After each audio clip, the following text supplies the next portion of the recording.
अस्सलाम वालेकुम नाज़रीन, इमरान याकूब खान साहब और फैसल चौधरी साहब के साथ मैं हूं Sameena Pasha. Programme viewpoint में आपको खुशामदीद कहती हूं। पाकिस्तान तहरीक इंसाफ छोड़ के जाने वालों का सिलसिला दराज होता जा रहा है और ये प्रेस कॉन्फ्रेंसेस का सिलसिला जारी और सारी है। परवेज़ इलाही साहब को फाइनली गिरफ्तार कर लिया गया है, फिर उनको रिहा करने का हुक्म भी दे दिया अदालत ने, लेकिन फौरन ही दोबारा से उन्हें गिरफ्तार कर लिया गया और अब उन्हें गुजरांवाला ले जाया जा रहा है। परवेज़ इलाही साहब जहां अपनी अदालत में पेशी के दौरान ये कह रहे थे कि वो डटे हुए हैं, कारकुन डटे रहे, तो वहीं बहुत से दीगर जो रहनुमा हैं जिसमें उस्मान बुज़दार साहब, परवेज़ खटक साहब, वो भी अपनी राहें जुदा करते नज़र आ रहे हैं। ये सारी सूरत हाल अब फाइनली कहाँ जाके रुकेगी, कहाँ जाके हम कहेंगे कि अब प्रेस कॉन्फ्रेंसेस का सिलसिला ख़त्म हो गया और जो उड़ान भरने वाले ये तमाम सियासी रहनुमा हैं इनका बसेरा कहाँ होगा। कुछ लोग जहांगीर खान तरीन से राब्ते में हैं, तो कुछ लोग पीपल्स पार्टी में इंटरेस्टेड हैं, कुछ काफ लीग की तरफ जा रहे हैं। तो क्या फिर आइंदा हुकूमत के हवाले से हम ये कह सकते हैं कि कोई भी एक सियासी जमात मजमूई तौर पर शायद हुकूमत बनाने की पोजीशन में ना हो और छोटे छोटे ग्रुप्स हमें मखलूत हुकूमत बनाते हुए नजर आए। इसके हवाले से भी बात करेंगे और साथ ही साथ आगे चलकर बात करेंगे कि जनाब जो फवाद चौधरी साहब ने भी मुलाकात की शाह महमूद कुरैशी साहब से, शाह महमूद कुरैशी साहब किस बात के इंतज़ार में, अभी तक उनकी जानिब से कोई प्रेस कॉन्फ्रेंस नहीं की गई। तो ये सारी जो मामला है ये भी क्या हमें ये नज़र आ रहा है कि -1 के लिए भी वो लोग शायद अपने आप को मेंटली तैयार कर रहे हैं। इसके हवाले से भी आज के प्रोग्राम में गुफ्तगू होगी। आप सबको खुशामदीद कहते हैं और ख़ासतौर पर खुशामदी अतर काज़मी साहब को, सीनियर तज्ज़ियाकार हमारे साथ आज प्रोग्राम में मौजूद रहेंगे। बहुत शुक्रिया अतर काज़मी साहब आपका भी। सर, बात का आगाज़ करते हैं जनाब इमरान साहब से। इमरान साहब, आज मैं बड़े दिलचस्प तबसरे देख रही थी उस्मान बुज़दार साहब के हवाले से। लोग कह रहे थे कि जी आज तो कोई नाकाबिल तलाफ़ी नुकसान पहुंच गया PTI का जो उस्मान बुज़दार साहब चले गए। आप समझते हैं कि कम अज़ कम, और सब जा भी रहे थे, उस्मान बुज़दार साहब को तो साथ निभाना चाहिए था। सब दुनिया की मुखालफत मोल ले के इमरान खान साहब ने उनको बदस्तूर चीफ मिनिस्टर की कुर्सी पर बिठाए रखा, तो वो तो थोड़ा सा वफा करते।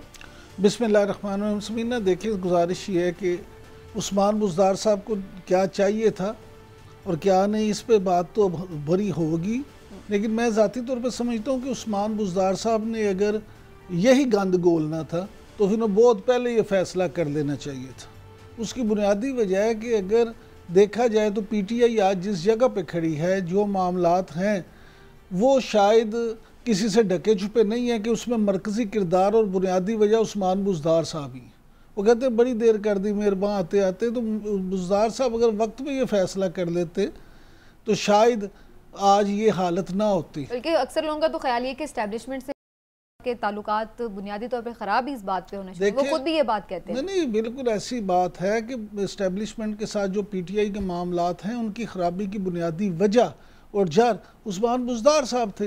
अब उस्मान बुज़दार साहब जो कहते हैं, आज फरमा रहे थे कि उन्होंने हमेशा शराफत की सियासत की है और सरदस्त वो रिटायरमेंट का ऐलान करते हैं, तो उनकी शराफत की वजह से तो ये मामला इस हद तक पहुँचे हैं। फरा गोगी साहिबा के जो स्कैंडल सामने इल्ज़ामात हैं जिनके, वो या इन खुद उस्मान बुज़दार साहब के हवाले से जो बातें हो रही हैं, तो ख़ुद PTI को जिस तरह के मामला का सामना रहा, और फिर साबिक़ आर्मी चीफ जनरल बाजवा ख़ुद भी इसका एतराफ़ कर चुके हैं कि उन्होंने उस्मान बुज़दार साहब को हटाने का कहा था।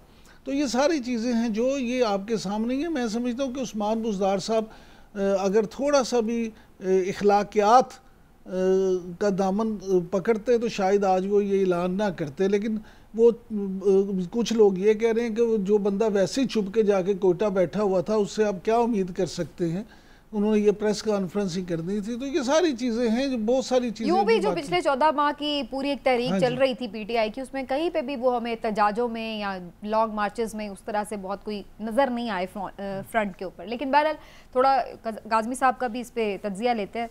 काज़मी साहब, आपके ख्याल से ये तो होना ही था वाला मामला है कि उन्होंने तो जाना ही था बस, बल्कि उन्होंने काफ़ी दिन बाद ये प्रेस कॉन्फ्रेंस की, लोग तो शायद इससे पहले एक्सपेक्ट कर रहे थे। और आज खान साहब आपके ख्याल से क्या सोच रहे होंगे, उनके माइंड में क्या चल रहा होगा उनकी प्रेस कॉन्फ्रेंस देख के? खान साहब तो ये सोच रहे होंगे चलो इसी बहाने कम से कम बुज़दार नजर तो आया, 1 साल हो गया कहीं नजर नहीं आ रहे थे, किसी एहतजाज में कहीं शामिल नहीं थे। देखिए, उस्मान बुज़दार साहब तो देखिए एक चीज है ना, एक पहलू है उस्मान बुज़दार का, उसके पीछे भी पहले भी बहुत सारी मोअज़्ज़िज़ शख्सियात छोड़ के गई हैं और फिर मुआवजा भी किया जा रहा है और बहुत सारे संजीदा लोग ये मुआवजा कर रहे हैं कि देखें जी ज़िया दौर में ये हुआ था, वो हुआ था, ये कर दिया गया था, कोड़े मारे गए थे और ये कर दिया गया था। अब देखें जी तहरीक इंसाफ वाले कितना जल्दी छोड़ के जा रहे हैं। तो इशू ये है कि इस वक्त तो 13-14 जमहूरी जमातों की हुकूमत है ना। क्या वजह है कि लोग इस तरह छोड़ के जा रहे हैं? क्या उस्मान बुज़दार साहब को अचानक ये पता चला है कि बिलावल इतना मकबूल हो गया अवाम के अंदर कि मेरी तो सियासत खत्म हो गई है? क्या परवेज खटक साहब को इस चीज का इदराक हो गया? क्या फवाद चौधरी साहब को अचानक ये पता चला है कि नवाज शरीफ का वोट बैंक इतना ज्यादा हो गया कि हमारी तो सियासत में अब कोई गुंजाइश नहीं रही है? ये जो छोड़ के जा रहे हैं वो इंपॉर्टेंट है या ये लोग क्यों छोड़ के जा रहे हैं? थोड़ा सा हमें इस पे भी सोचने की जरूरत है। 13-14 जमातें हैं, जमहूरी जमातें हैं, सब जमहूरी लोग हैं। ये भी एक क्वेश्चन है जो जहन में कभी कभी तंग करता है, पूछते हैं लोग, उठता है एक सवाल, पर उसके ऊपर बहस बिल्कुल नहीं हो रही है। और जो है बहस की जा रही है कि वो छोड़ के जा रहा है, वो छोड़ के जा रहा है। आजकल के जमहूरी दौर के अंदर क्या कर रही है ये हुकूमत के लोग इस तरह मजबूर हो रहे हैं? तो ये एक बड़ा क्वेश्चन है। बाकी ये बात है कि देखें, सियासत के अंदर आपको सियासत कभी इस नहज पे लानी नहीं चाहिए। आपको खुद भी इस चीज का इदराक होना चाहिए कि आपका मुकाबला जो है, आपसे मुराद पाकिस्तान तहरीक इंसाफ वाले, आपका मुकाबला पीडीएम के साथ। जब आप बहस को इदारों की तरफ लेके जाएंगे, आप बहस को दूसरी तरफ लेके जाएंगे, तो वो कतन जो है उससे आपका सियासी पर्पज सर्व नहीं होगा। आज आप बातचीत की भी बात करते हैं, कुछ अर्सा पहले आप बातचीत की बात कर लेते। इसी तरीके से ये कोई नया फिनोमेना नहीं है। इसी तरीके से 3 साल तक मोजिस पीडीएम की क़यादत और पीपल्स पार्टी वाले बताते रहे मुझे आपको कि हमारा तो मुकाबला ही नहीं है आपसे, हमारा मुकाबला सिलेक्टर्स के साथ है। उन्होंने मसलसल इदारों को टारगेट किया, अवाम के जहन साजी की, नाम ले लेके इदारों को टारगेट किया 3 साल तक। अब अचानक 9 मई के जो बदकिस्मत वाकयात हैं, काबिल मुज़म्मत वाकयात हैं, उनके बाद सियासी बयानियां बनाने के लिए ख्वाजा आसिफ हो जाएं या दीगर शख्सियात हो जाएं, ये वो मोजिज शख्सियात हैं, इदारों के हवाले से इनकी जो पार्लिमान के अंदर तकरीरें वो हम टीवी पे भी नहीं चला सकते। तो अचानक ये इन्होंने जो लिया है उसको सियासी बयानियां बनाने के लिए, उसको भी सोचने की जरूरत है। और ये जो 9 मई के वाकयात हैं ये नाकाबिले कबूल है। इसमें जो लोग मुलविस हैं, देखिए अगर ये मंसूबे के तहत हुआ तो ये बड़ा खतरनाक है। ये कोई किसी जमात का इदारा, सुप्रीम कोर्ट या कोई और नहीं है, ये पाकिस्तान के इदारे। पाकिस्तान के इदारे कमजोर होंगे तो पाकिस्तान कैसे मजबूत हो सकता है? तो इसकी प्रॉपर इन्वेस्टिगेशन होनी चाहिए, हाई कोर्ट लेवल की या सुप्रीम कोर्ट लेवल की, और जो लोग भी इसके अंदर मुलविस हैं कानून के मुताबिक उनसे डील किया जाना चाहिए। बिल्कुल ठीक है, लेकिन यहाँ पे तो हमें नजर नहीं आ रहा है कि कोई इन्वेस्टिगेशन में इंटरेस्टेड है, क्योंकि यहाँ तो काज़मी साहब यूं लग रहा है कि हुकूमत फैसला सुना चुकी है कि ये केमा पर हुआ है, पीटीआई पूरी दहशतगर्द जमात है, और जो लोग इस नज़रिए से इख्तिलाफ करते हैं वो पीटीआई छोड़ के दूसरे जमातों में जा रहे हैं या सियासत को खैर बात कह रहे हैं, और उसके ऊपर अब कार्रवाई भी चल रही है। तो कोई मैंने ऐसा बयान नहीं देखा कि कोई ये कह रहा हो कि नहीं जी इस पर कोई हम इन्वेस्टिगेशन करेंगे थॉरो। जी बिल्कुल, वो इसी तरह वो सियासी बयानियां बनाने की कोशिश कर रहे हैं ना। वो ये समझ रहे हैं कि जैसे जो हम एक सियासी बयानियां बनाने में नाकाम रहे, इसलिए कि ये हुकूमत आई थी महंगाई खत्म करने के लिए। आपने एक भी कोई इजलास देखा जिसमें महंगाई के हवाले से कोई बात की हो? किसी भी मोजिज शख्सियत ने, जरदारी साहब ने वहां डेरे डाल दिए, फलाने ने वहां डेरे डाल दिए, भाई महंगाई के ऊपर कोई आपने हंगामी इजलास देखा? तो इसी वजह से ये लोग इसके ऊपर सियासी बयानियां बना रहे हैं कि इनको ये लगता है कि शायद इसकी वजह से हम कोई सियासी बयानियां बनाने के लिए कामयाब हो जाएं। जहां तक अगेन मैं छोटी सी चीज अर्ज कर दूं कि जो 9 मई के वाकयात हैं, पूरी कौम के अंदर उस हवाले से इज़्तिराब पाया जाता है, वो कतन काबिल कबूल नहीं है। लेकिन ये जो हुकूमत कर रही है ये उसके ऊपर अपना सियासी बयानियां बनाने की कोशिश कर लेकिन काज़मी साहब एक बात ये भी तो है ना कि हुकूमत की जो मोअज़्ज़ज़ 13 जमातें हैं वो जो भी कर रही हैं बिल्कुल ठीक है, लेकिन आप पीटीआई को भी बरीउज़ ज़ुम्मा तो नहीं ना करार दे सकते कि ये तो सारी चीज़ें ऑन रिकॉर्ड हैं, सबके सामने कि जो कुछ हुआ इन्होंने खुद उन्हें वो ग्राउंड फ्राहम की, उन्होंने खुद वो वहाँ पे मौके फ्राहम किए, उन्होंने खुद कानून को इस तरह से हाथ में लिया जिसकी वजह से ये सारा हुआ। और आज सारे हाँ जी मैं इसमें इमरान साहब मैंने अपना जो स्टार्ट किया था वही मैंने कहा था कि पीटीआई को इस चीज का इदराक होना चाहिए कि आपका मुकाबला पीडीएम से है। खुदारा इदारों की तरफ बहस को मत लेके जाएं, सियासी मैदान में रहते तो इस तरह के हालात कभी ना हो। बिल्कुल सही। चौधरी साहब, अभी अदर काज़मी साहब ने एक बड़ा अच्छा निशानदेही की कि जी पीडीएम ने इसके ऊपर, सारे मामले के ऊपर एक सियासी बयानिया बनाया है। आपके ख्याल से मैं इसको सिर्फ इसी तरह से लूं कि ये सिर्फ सियासी बयानियां बनाने की कोशिश है, क्योंकि सिर्फ नैरेटिव बिल्डिंग नहीं है बल्कि वो तो कार्रवाई कर रहे हैं पूरी इस वक्त पीटीआई के खिलाफ, तो उसके कारकुनान अंदर हैं, उनके लीडरान अंदर हैं, तो ये सिर्फ बयानियां तो नहीं है, ये तो बाकायदा एक्शन है जो उनके अगेंस्ट किए जा रहे हैं। चौधरी साहब देखिए, सबसे पहली बात तो ये है कि 9 मई को पाकिस्तान तहरीक-ए-इंसाफ को इस बम में लात मारने की ज़रूरत नहीं थी, बिल्कुल, जिससे उनका वजूद ही जो है वो आधा से ज़्यादा उड़ गया है। ये एक फैक्ट है।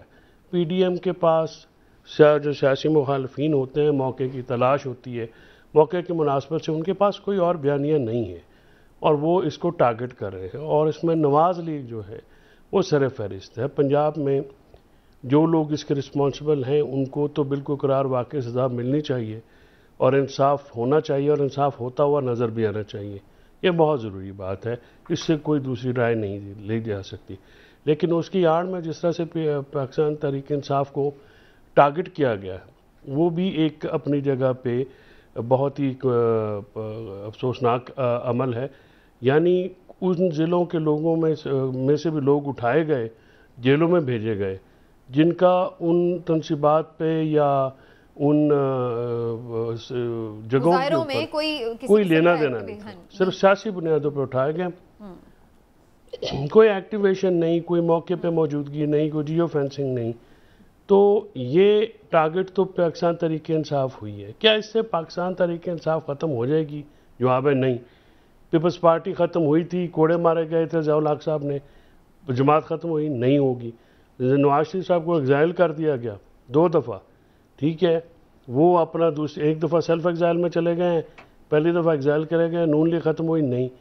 इस वक्त नून लीग भी यही वजह है कि आपको जो पाकिस्तान तहरीक इंसाफ छोड़ते हुए नज़र आ रहे हैं वो अक्सरियत जो बड़े नाम हैं वो किसी और सियासी जमात में नहीं जा रहे। उसकी क्या वजह है कि वो समझते हैं कि ग्राउंड के ऊपर इस वक्त जो सूरत हाल है वो बिल्कुल यकसर मुख्तलिफ है। ये जो ज़बरदस्ती धौंस धांधली के साथ जो पीडीएम की हुकूमत जो है ये कह रहे हैं, इसका कोई सियासी दूरास फ़ायदा नहीं होगा। और अभी इलेक्शन भी नहीं है, ये भी एक वजह है। और ना ही इलेक्शन मुझे करीब में नज़र आते हैं। पाकिस्तान में अक्टूबर में इलेक्शन होते हुए बहुत सारे लोग कहते हैं, मेरे एनालिसिस में अक्टूबर में इलेक्शन नहीं होंगे क्योंकि सूरत हाल अभी वैसी नहीं है कि इलेक्शन कराए जा सकें। और इलेक्शंस इस सारी सूरत हाल के बाद ऐसे हों जो कि सबके लिए काबिल कबूल तो ऐसी बनाई जा रही है, फिर ही एक बात बन सकती है। लेवल प्लेइंग फील्ड का वही तो हो रहा है ना। नहीं, वो पार्टी अभी तक इन स्पाइट ऑफ तमाम कोशिशों के बनी नहीं है। और ये जो अफवाह साजी का एक बाजार गर्म है, कोशिश ज़रूर कर रहे हैं जहांगीर तरीन साहब, लेकिन अभी तक उस पार्टी की बुनियाद नहीं रखी जा सकी है। वो पार्टी कैसे होगी? सर, नई पार्टी बने या ना बने, लेकिन जो पार्टी जो सबसे बड़ा खतरा थी वो तो टूट गई ना। असल बात तो ये है, वो पार्टी बनी ना बनी, लेकिन बाकी पार्टीज के मिलकर देखिए उस पार्टी को, ये भी मैं आपकी बात से समीना, मैं इस बात से एग्री नहीं करता। देखिए पार्टी जो है वो कासिम के अब्बू को अगर मौका मिला, अगर उनको जब भी मौका मिला तो वो बना लेंगे। वो पार्टी जो है उन्हीं का नाम है, उन्हीं के बगैर वो पार्टी नहीं है।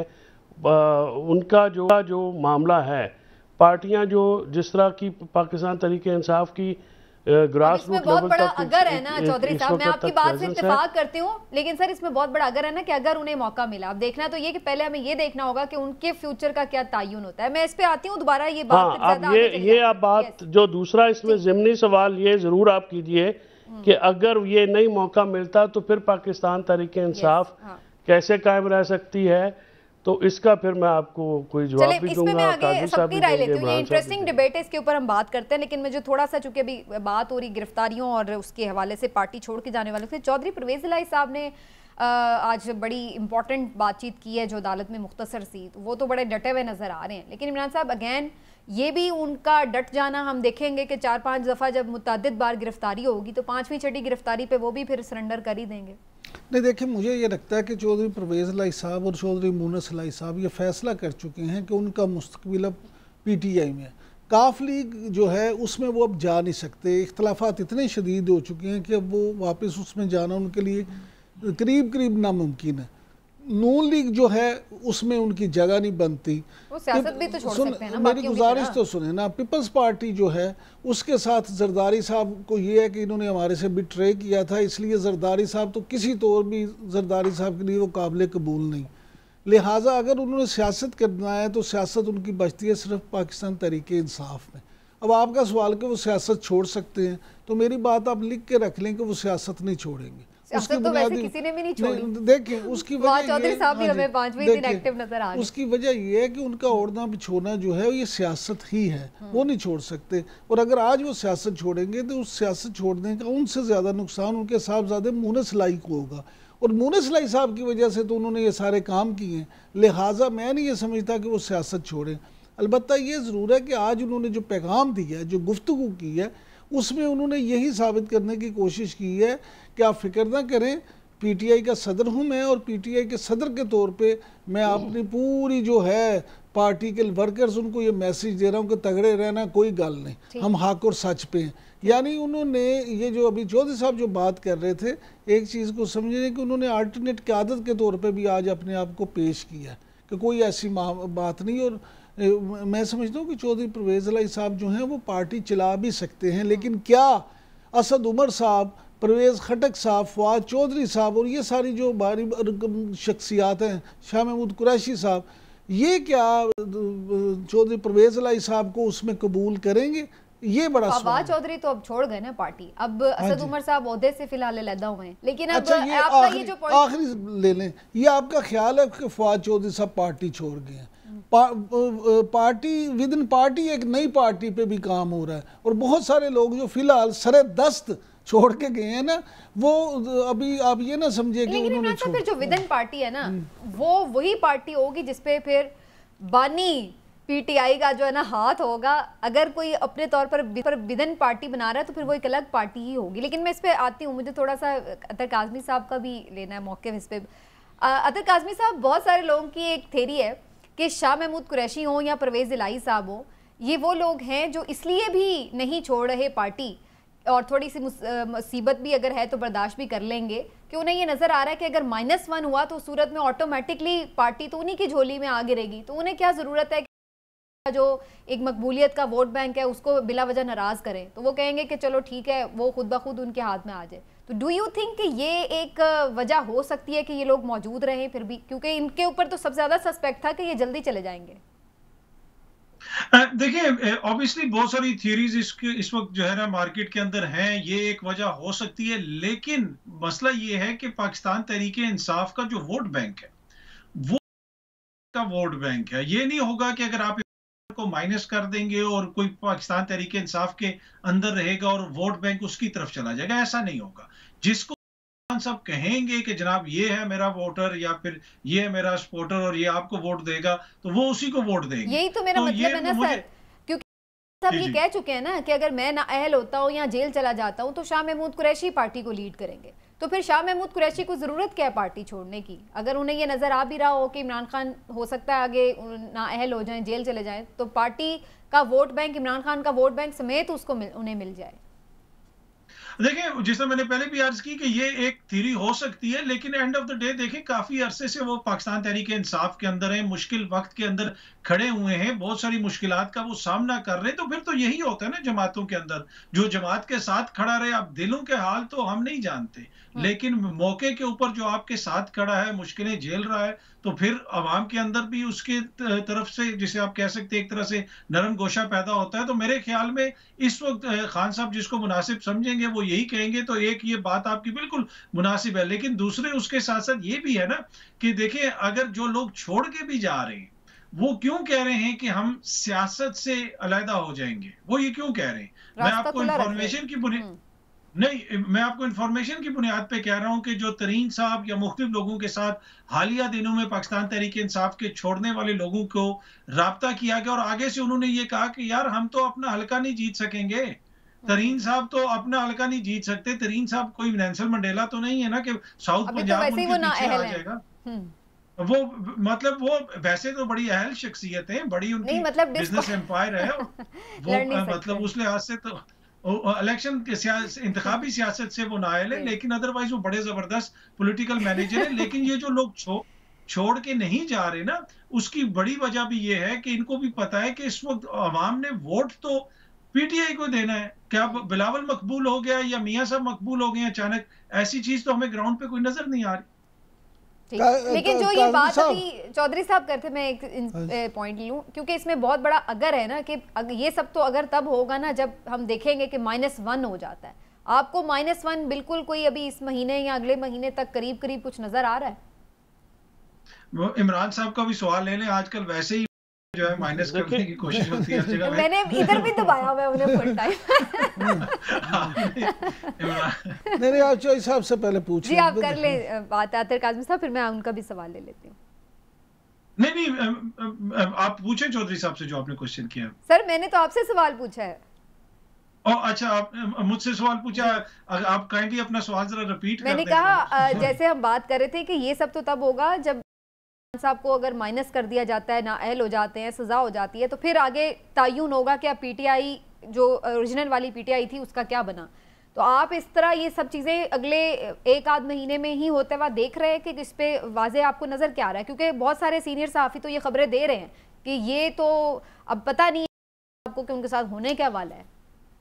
जी जी जी, ये देखिए ख्वाहिशात और खबरें तो बहुत हैं इस वक्त मार्केट के अंदर। इशू ये है नाइल कर देंगे आप, 2 महीने के अंदर रैप अप कर देंगे, आप उन करोड़ों पाकिस्तानियों को क्या करेंगे? ग्राउंड के ऊपर जो फ्रस्ट्रेशन बिल्ट होगी उसका आप क्या करेंगे? आलमी सतह के ऊपर जो बयानिया बन रहा है उसका आप क्या करेंगे? जो ऑस्ट्रेलिया की सेनेट के अंदर बातें हो रही हैं उसका आप क्या करेंगे? जो अमेरिकी सेनेटर बयान जारी कर रहे हैं आप उसका क्या करेंगे?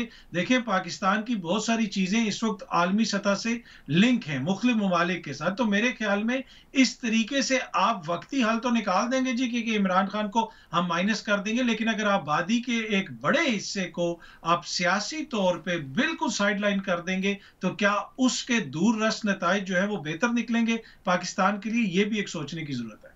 चलिए जी, एक ब्रेक लेते हैं और ब्रेक में कुछ मजीद भी हम सोचते हैं और साथ साथ फर्दर डिस्कशन को आगे बढ़ाएंगे, कहेंगे देखेंगे कि जनाब आगे फिर हम क्या देख रहे हैं कि क्या मजीद कुछ ग्रुप्स, नई सियासी जमातें, नई सफ़बंदियाँ और कौन किधर जा सकता है, किसका फ़ायदा कहाँ हो सकता है, इस पर बात करेंगे। कुछ मफरूज़ात हैं लेकिन बहरहाल बात होगी। ब्रेक के बाद वापस आते हैं।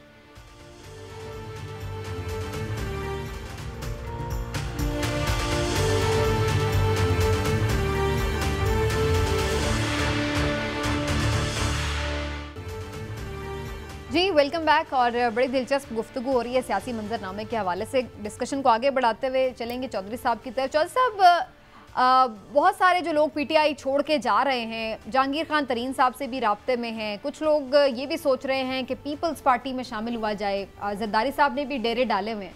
आपको क्या नज़र आ रहा है कि जो ये सारी लीडरशिप है हमें ये मुख्तलिफ जमातों में नज़र आएगी या फिर ये कोई अपना कोई ग्रुप बना सकते हैं? लाइकली इंफॉर्मेशन भी क्या है आपके पास? तो इंफॉर्मेशन भी होनी चाहिए वैसे अंदर की। देखिए, पहली कोशिश तो ज़ाहिर है आपने देखा है कि जितने भी लीडरान छोड़ रहे हैं पीटीआई, वो किसी और पार्टी पे नहीं जा रहे। उसकी दो बड़ी बुनियादी वजूहात हैं। दो बुनियादी वजूहात ये हैं कि एक तो जहांगीर खान तरीन साहब के राब्ते तो होना कोई ऐसी बात नहीं है, सबके होते हैं। जहांगीर खान तरीन साहब ने इस पार्टी में काफ़ी टाइम गुजारा है, उनके ज़ाती ताल्लुकात भी लोगों के साथ हैं।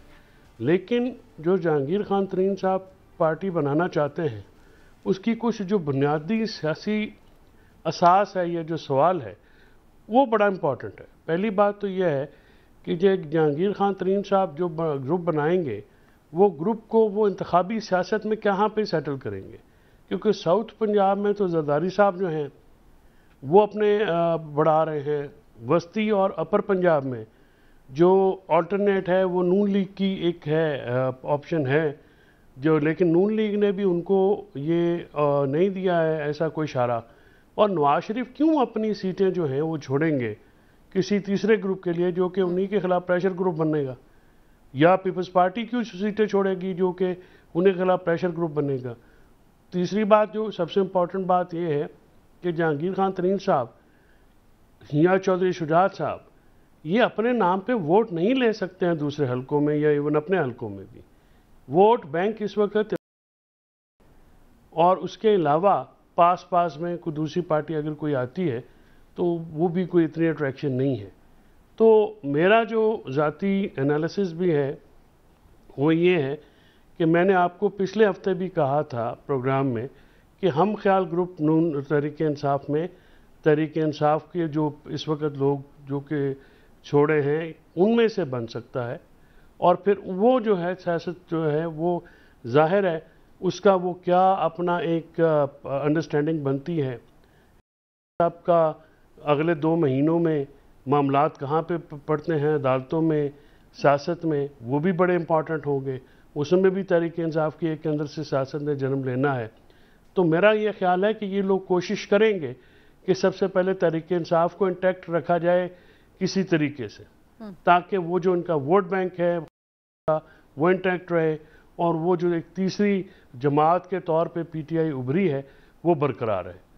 अगर वो नहीं होता तो फिर पीटीआई के बहुत, लेकिन आप समझते हैं चौधरी साहब के केपी में भी अगर पंजाब, आप समझते हैं कि अगर वो खुद उनका यानी दस्ते शफकत नहीं होगा तो ऐसा कोई भी हम ख्याल ग्रुप जो है वो पार्टी का जो वोट बैंक है उसको अट्रैक्ट कर सकेगा? देखिए बात यह है कि अब यही जो है ना पॉलिटिकल एक्यूमेन का टेस्ट है।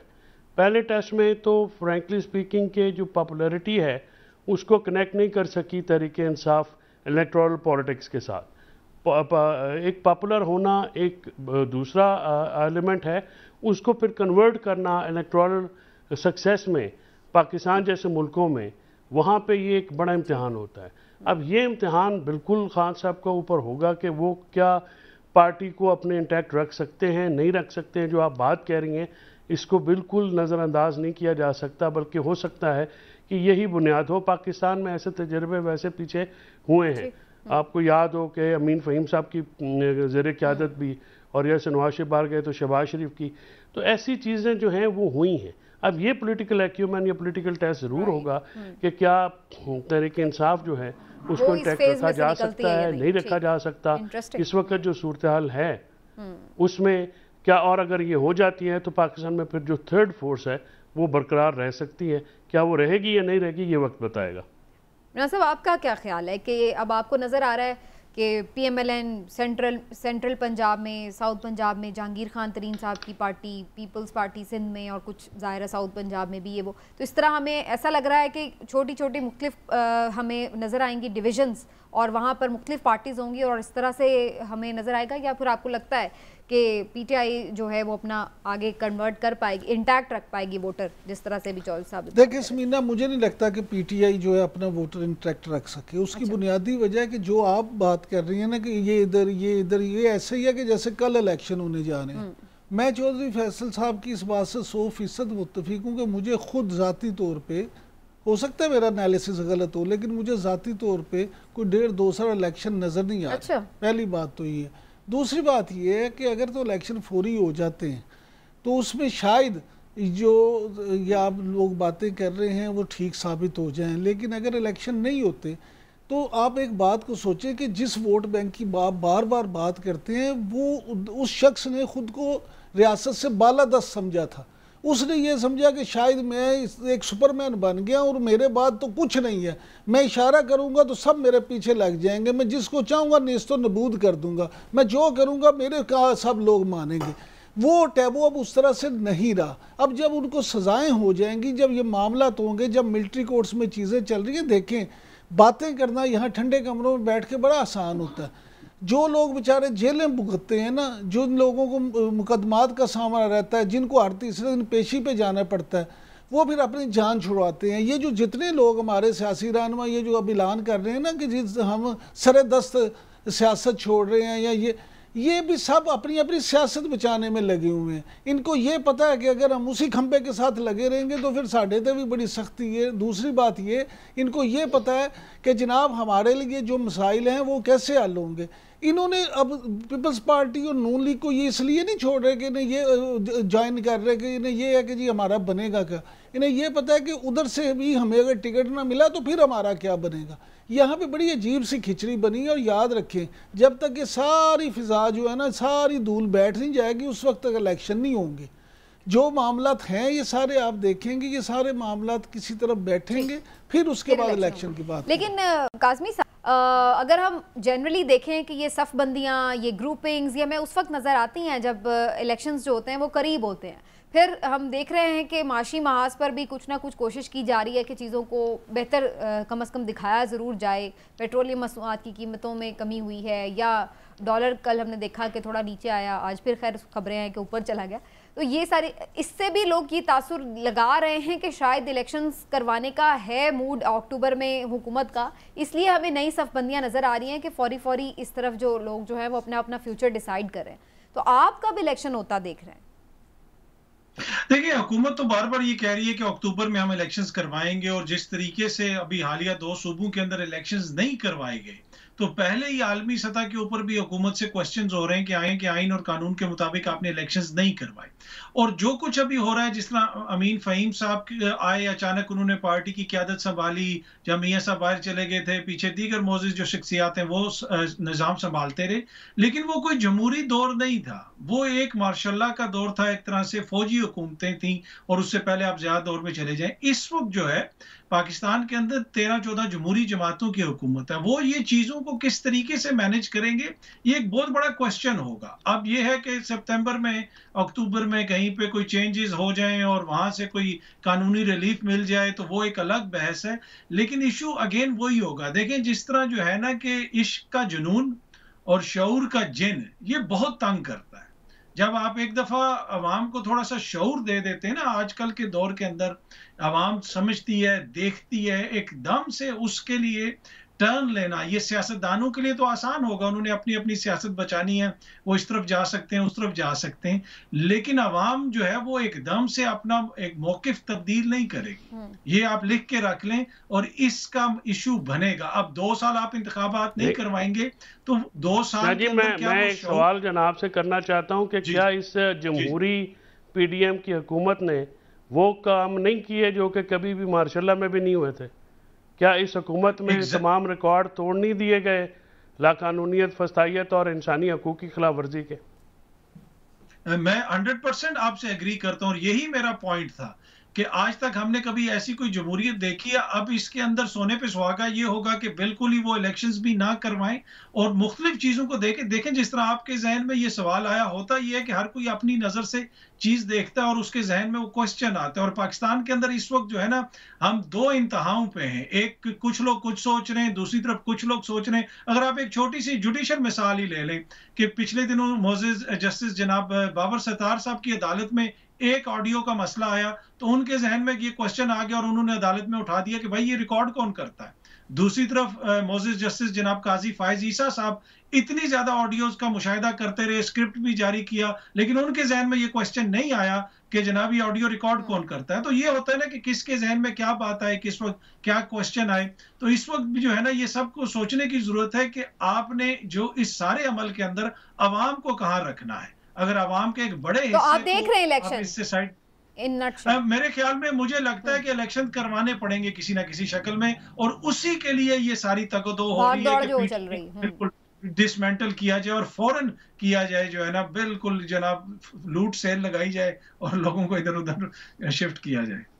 वैसे मैं आपकी बात से थोड़ी ज़्यादा अग्री कर रही हूँ मेरा ख्याल से, लेकिन चौधरी साहब इस बात पर ज़रूर आपकी राय जानना चाहूँगी कि जो ये बात हो रही है, जिस तरह से शाह महमूद कुरैशी साहब से भी गुफ्तगू हुई है, फवाद चौधरी साहब की भी जेल में, और उसके बाद उन्होंने आके बात की। शाह महमूद कुरैशी साहब, आप समझते हैं कि एक ऑल्टरनेट के तौर पर ऐसा हम ख्याल ग्रुप को लीड कर सकते हैं जिसकी तरफ आप इशारा भी कर रहे हैं?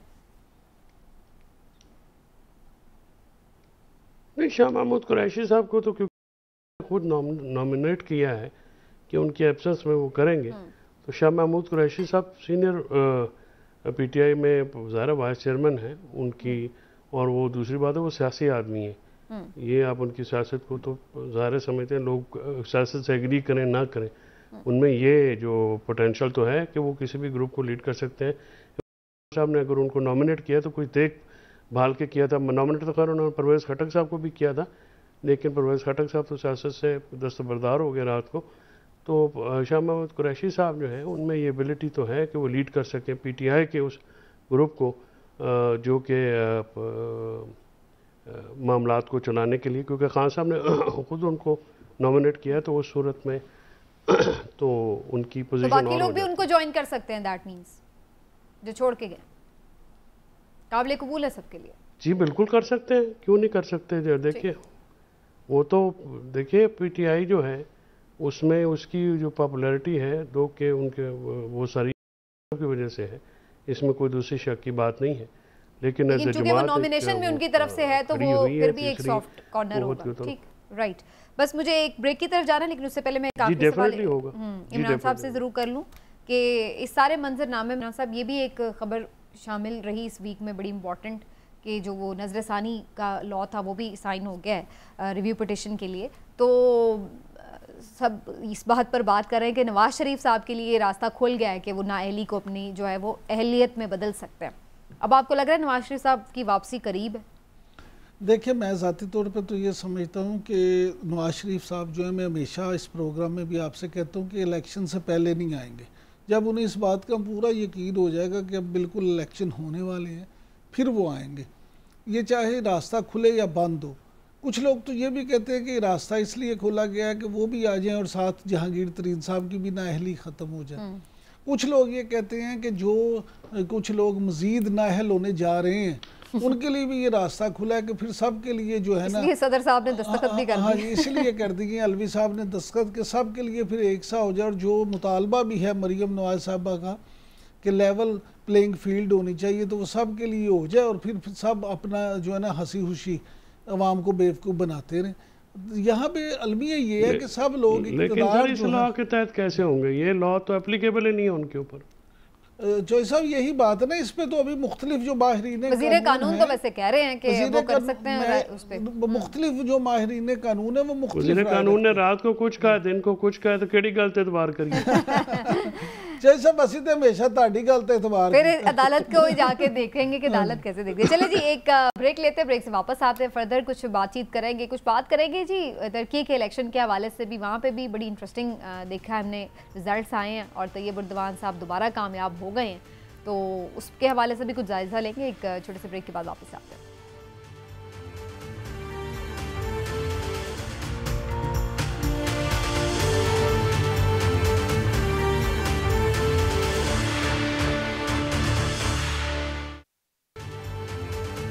जी वेलकम बैक नाज़रीन। तो रजब तैयब एर्दोगान दोबारा से कामयाब हो गए हैं तुर्की में और 20 साल से ज़्यादा हो गया उनको इक़्तिदार में, लेकिन एक दफ़ा फिर से तुर्की के अवाम ने उनके ऊपर एतमाद का इजहार किया है और वो कामयाब करार पाए हैं। उनकी हल्फ बर्दारी की तकरीब में शिरकत के लिए वज़ीर आज़म भी रवाना हो गए हैं और ये ज़ाहिर है कि एक अच्छा उनके लिए लम्हा होगा बातचीत को और ताल्लुकात को बढ़ाने के लिए। लेकिन यहाँ पर 2-3 बड़े अहम जायज़ा लेने की सवाल हैं कि आखिर क्या वजह है कि बार बार तैयब एर्दोगान पर ही लोग एतमाद का इजहार कर रहे हैं और क्या उनकी ऐसी पॉलिसीज़ हैं जो कि अवाम को पसंद हैं? क्या ऐसी बात है? ज़रा इमरान साहब से पहले जानते हैं। इमरान साहब, क्या ख्याल है आपका, क्या तैयब एर्दोगान में ऐसी ख़ास बात है, इतनी ज़्यादा मुस्तकिल लोग उनको चुन रहे हैं? सीधी बात है समीना, उन्होंने मुल्क के लिए एक मसीहा का किरदार अदा किया। अवाम उनसे मोहब्बत करते हैं। जब वो आए थे तो आप देखिए उस वक्त क्या हालात थे तुर्की के। अगर आप बात करें कि तुर्किया के अवाम सिर्फ इतने ये नहीं उनसे खुश के उनके बार बार मुंतहिब करते हैं, बल्कि उनकी मोहब्बत ने उन्होंने फ़ौजी बगावत जो है वो कुचल दी थी। आपको याद होगा उन्होंने, क्योंकि अवाम ये जानते हैं, उन्हें इस बात का पता है कि एर्दोगान ने उसको तुर्की को अपने पाँव पे खड़ा कर दिया।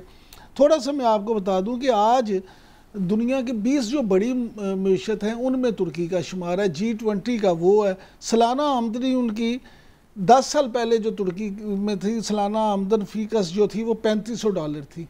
10 सालों में उसको $13,000 पे ले गए फ़ीकस आमदनी। यही नहीं, जो तुर्किया पहले कर्ज़ों में फंसा हुआ था, अब हालत ये है कि वहाँ पे जनाब उनका कौमी पैदावार $1100 अरब है सालाना। यही नहीं, फिर आप ये देखें 190 दुनिया के ममालिक ऐसे हैं जहाँ तुर्की की चीज़ें एक्सपोर्ट होती हैं। आप ये इसके अलावा यहाँ आपको बता दूं कि बेरोज़गारी की शरह जो पहले 38% थी अब सिर्फ 2% रह गई है। अब मुझे ये बताएं कि जिस माशरे में ये सब कुछ होगा वहाँ के अवाम उन्हें क्यों मुंतखब ना करें? कोई वजह रह जाती है? लेकिन इमरान साहब, बल्कि अतर काज़मी साहब की तरफ ये पॉइंट लेके जाती हूँ। अतर काज़मी साहब, अभी पिछले साल हम देख रहे थे कि जो तुर्किया में इन्फ्लेशन थी वो बुलंद तरीन थी तारीख़ की, और इसी तरह से जो लीरा था उनका, जो करेंसी थी, वो बहुत ज़्यादा उसमें डिप नज़र आ रहा था, वो बहुत वैल्यू अपनी खो चुका था, जिसके बाद ये ख़दशा था कि शायद इस दफ़ा तैयब एर्दोगान साहब उस तरीके से वोट नहीं हासिल कर सकेंगे।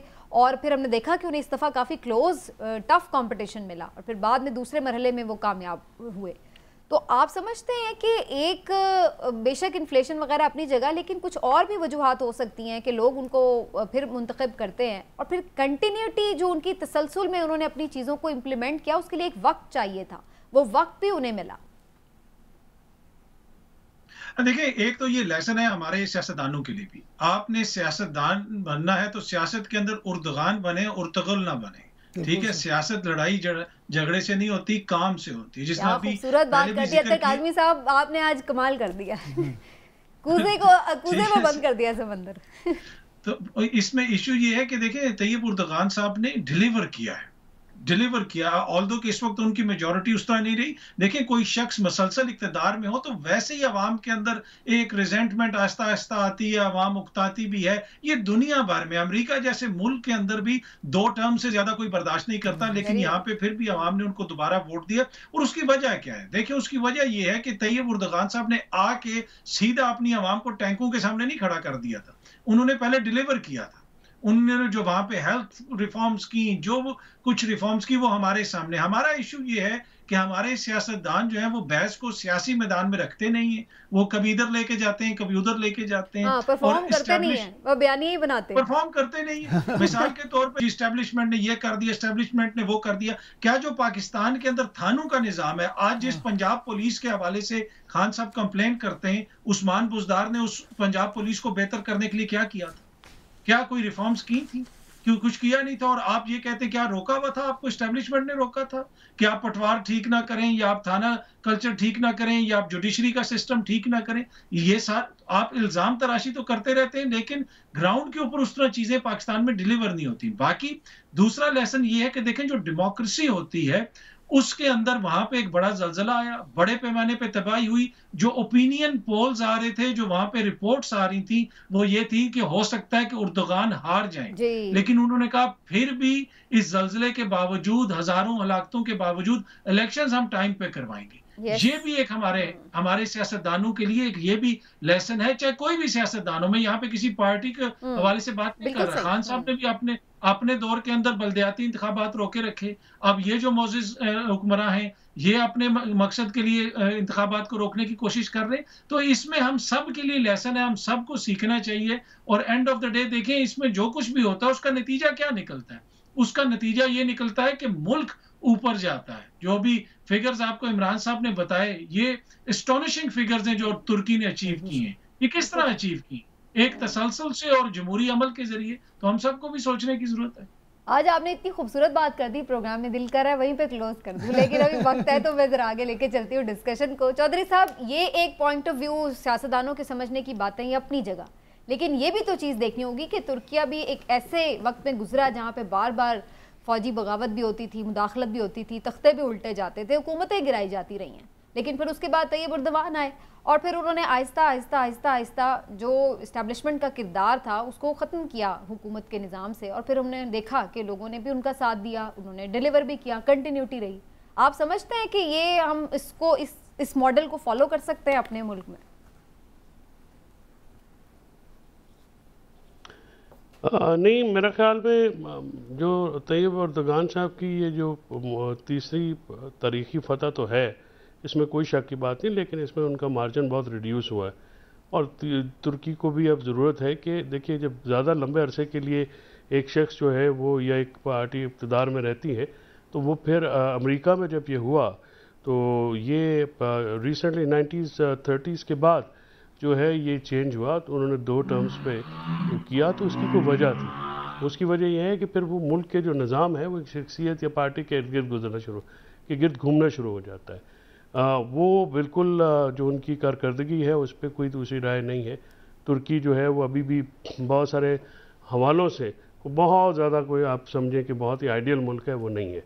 दूसरी बात यह है कि एक तो मुझे ये थोड़ी सी बात समझा दें, ये तुर्की लफ्ज़ कहाँ से? हमने तो बचपन से तुर्की तुर्की समझा था, ये को पिछले चंद महीनों से तुर्की है, ये उन्होंने उसको रख लिया ना, चेंज कर दिया, उन्होंने चेंज कर दिया, सब उन्होंने चेंज कर दिया। अच्छा, उन्होंने चेंज किया। जी जी, अच्छा, उन्होंने चेंज किया जी, ऑफिशियली। और लेकिन ये हमारे जो प्राइम मिनिस्टर साहब हैं, ये किस मुंह से वहाँ पे जा रहे हैं? क्या इन्होंने इलेक्शन के जमहूरियत के चैंपियन है? क्या इन्होंने यहाँ पे डिलीवर किया है? यहाँ पे लोगों की जो है वो मुआशी मुश्किलात आसान की हैं, इक्तिसादी सर उन्होंने इनवाइट किया, वो चले गए, आपको क्या एतराज है? इससे क्या फर्क पड़ता है? उन्होंने डिलीवर किया ही नहीं किया। नहीं है इनवाइट, ये जोर जबरदस्ती के लिए भी चले गए थे। नहीं मतलब कोई बंदा जाते हुए बंदा देख लेता है कि यार मैं जा रहा हूँ वहाँ पे, किस मुंह से जाऊँगा, मैं कर क्या रहा हूँ?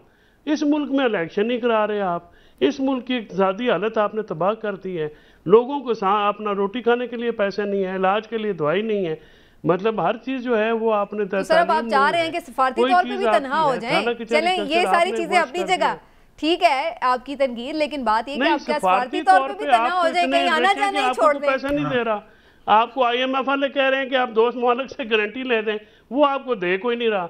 आप अपनी कारकर्दगी देखें यार, इस मुल्क को तबाह करके कभी किधर चले जाते हैं, कभी चले जाते हैं किधर, और चाहिए सोमालिया का दौरा समझ नहीं आती। वहां से सर क्या मिलेगा? वहां से तो कुछ नहीं मिलना है। वैसे तो आप ऐसे कह रही हैं जैसे शहबाज शरीफ साहब ना हो गए, हेनरी किसिंजर हो गए, सफारती सतह पे हमारे हालात हैं वो हमें नजर नहीं आ रहा। वैसे सर अब आपकी इतला के लिए अर्ज है कि सोमालिया जो है उसमें भी बड़ी दुनिया जाके इंडस्ट्री लगा रही है, और सोमालिया भी काफी जो है ना वो तरक्की कर रहा है।